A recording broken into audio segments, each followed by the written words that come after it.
আসসালামু আলাইকুম দোস্ত।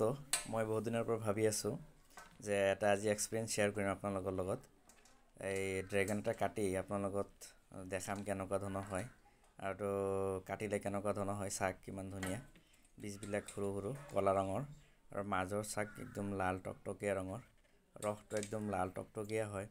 আপোনালোকে চাকত দেখা পায়ে আছে ইমান ধুনীয়া ৰস। আৰু মই দুইফালে কাটি দিম, মানে সৰু সৰু টুকুৰা কৰি আছোঁ। এয়া চাক একদম ধুনীয়া, এয়া মজা, একদম ভাল লাগি আছে, চাই খাব মন যায় ন। আৰু এইটো টুকুৰা কৰি লওঁ, সৰু টুকুৰা কৰি লওঁ। শেষত জনাম আপোনালোকক মই এটা খাম টুকুৰা কেনেকুৱা লাগে। এনেই জেনেৰেলি মই খায়ে থাকোঁ ঘৰত, কিন্তু আপোনালোকৰ লগত অভিজ্ঞতা শ্বেয়াৰ কৰা নহয়। কিন্তু আজি মই আজি ভাবিলোঁ এটা সৰু ভিডিঅ' বনাই আপোনাৰ লগত শ্বেয়াৰ কৰোঁ। এইটো সৰু চাক টুকুৰাটো এনেকৈ চিলি ধুনীয়াকৈ খাব লাগে, খালে বহুত ধুনীয়া হয়।